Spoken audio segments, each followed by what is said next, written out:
உங்கள் தந்தி1 தொலைக்காட்சியில் தினமும் ஒரு சர்ப்ரைஸ் மாலை 6 முதல் 7 மணி வரை காணத் தவறாதீர்கள்.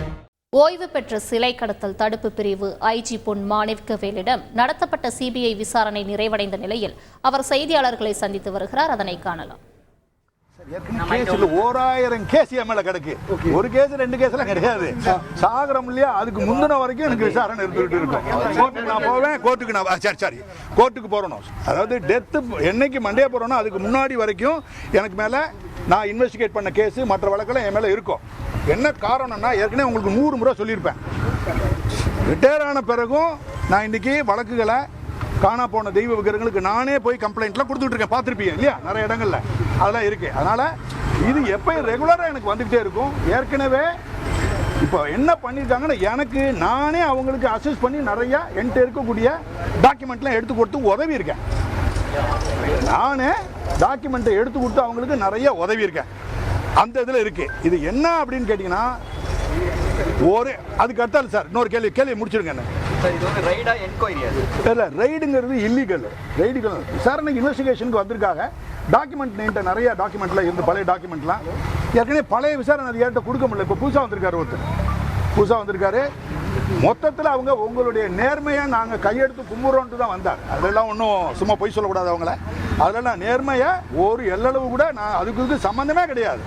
இன்வெஸ்டிகேஷன்ல ஒரு ஆள் மேல கேஸ் போட்டிருக்கீங்க. யார் மேல? ஒரு டிஎஸ்பி மேல.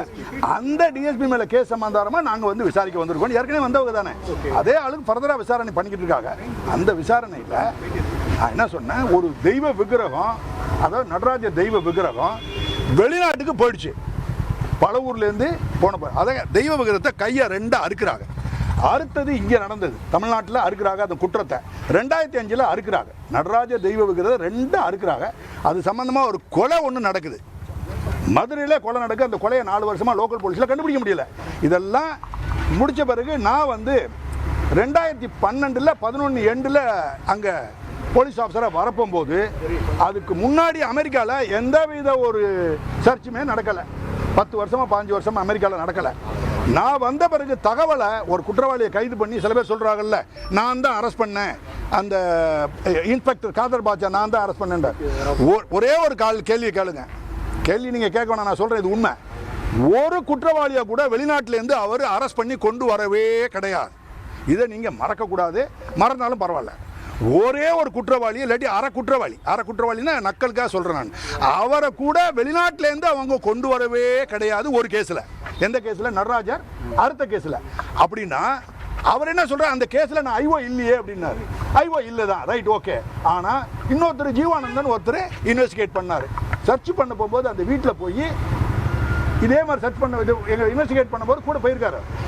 போனது அவருடைய பெயர் அந்த ஜீவானந்தன் எழுதுறாரு. இவரும் கூட இருந்தார். இவரும் அசஸ் பண்ணாரு. ஐடலை நாங்கள் சீஸ் பண்ணுறோன்னா நடராஜர் ஐடல் மெட்ராஸ்லேருந்து எங்கே போச்சு? பாம்பே போகுது. கையெழுத்த நடராஜர் சரி எங்கேருந்து போகுது? மெட்ராஸ்லேருந்து, அதாவது பல ஊர்லேருந்து மதுரைக்கு வருது. மதுரையில் கொலை நடக்குது, கையை அறுக்கிறான். அதுக்கு அடுத்தது பொறுமையாக தானே போகிறேன். அதுக்கு அடுத்தது மெட்ராஸ் வருது. மெட்ராஸ்லேருந்து டைரெக்டாக அந்த சிலை எங்கே போகுது? நேரடியாக பாம்பே போகுது. தீனதயாள வீட்டிலேருந்து பாம்பே போகுது. பாம்பேலேருந்து மேன்ஹாட்டனுக்கு போகுது. மேன்ஹாட்டனுங்கிறது ஒரு இடம் இருக்குது. அந்த மேன்ஹாட்டன் நியூயார்க். அங்கே வந்து மேடிசன் அவென்யூன்னு ஒரு இடம், 1224 நம்பர். அந்த நம்பர் தான் ஆர்ட் ஆஃப் த பாஸ்ட்னு சொல்லி ஒரு வெளிநாட்டுக்காரன், உங்களுக்கு தெரியும், சுபாஷ் சந்திர கபூரை அரெஸ்ட் பண்ணி நாங்கள் கொண்டாந்து உள்ளே வச்சு தண்டனை வாங்கி இன்னொரு 10 வருஷத்துக்கு மேலே உள்ளே கிடக்கிறான். நல்லா கவனிங்க. அந்த இதுக்கெல்லாம் என்ன பிரச்சனை அப்படின்னு கேட்டிங்கன்னா, என்ன சார் விடாமல் நீங்களும் அவரை விரட்டுறீங்க, அவரும் உங்களை விரட்டுறாங்க. அவரை விரட்டலை, இந்த கேஸை நம்மளே விரட்டுது. நானும் இன்னைக்கு ரிட்டையர் ஆன பிறகும் செய்யலான்னு சொல்கிறீங்க. நல்லா யோசிக்கிறணும். இன்ன வரைக்கும் எந்த பார்ட்டியிலும் சேரலை.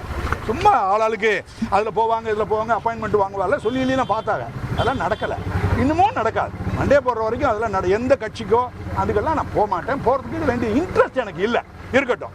அதனால் பிரச்சனை. 2வது, நேர்மையை பற்றி ஒரு எல்லையில் கூட எவனும் பேச முடியாது. வந்தவங்களும் அதெல்லாம் கையெடுத்து கொண்டு போனாங்க. ஸோ அதெல்லாம் வேற.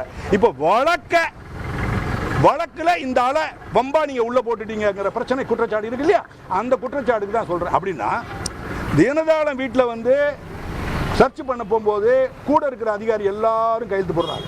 அப்போ இவரும் கையெழுத்து போடுறாரு. அப்போ ரிமாண்ட் ரிப்போர்ட்டில் என் கூட காதர் பாட்சா இருந்தாருன்னு சொல்லி ஜீவானந்தன் எழுதுறாரு. அதே ஜீவானந்தன் என்ன எழுதுறாரு? திருப்பி தன்னுடைய கேஸ் டைரியிலும் எழுதுறாரு. இவர் இருந்தாருன்னு சொல்றாங்க. சென்னையில நான் டியூட்டி, எனக்கு மதுரையில எதுக்கு சம்பந்தமே இல்லை. அந்த மாதிரி அது நான் சொல்லல. உங்களுடைய இல்ல காதர் பாட்சா சொல்லத்தானே சார் செய்வாரு.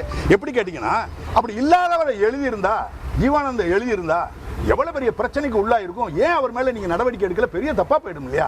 ஒரு ஆள் வரலையே, 4-5 பேர் வந்திருக்காங்களா, 4-5 பேர் நாங்கள் சார் அதெல்லாம் மாட்டு கருத்துக்கள், அதெல்லாம் உச்சக்கட்ட பொய். அதில் ஒன்றும் சந்தேகம் இல்லை. உள்ளே இருந்தது உண்மை.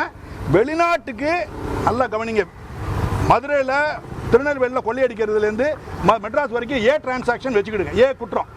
அப்புறம் மெட்ராஸ்லேருந்து பாம்பே போகுது, அது பி குற்றவாளின்னு பி டிரான்சாக்ஷன் வச்சுடுங்க. பாம்பேலேருந்து நேரடியாக மேன்ஹேட்டனுக்கு போகுது, நியூயார்க், அது சி டிரான்சாக்ஷன் வச்சுக்கிடுங்க, ஏபிசி ஆயிடுச்சு.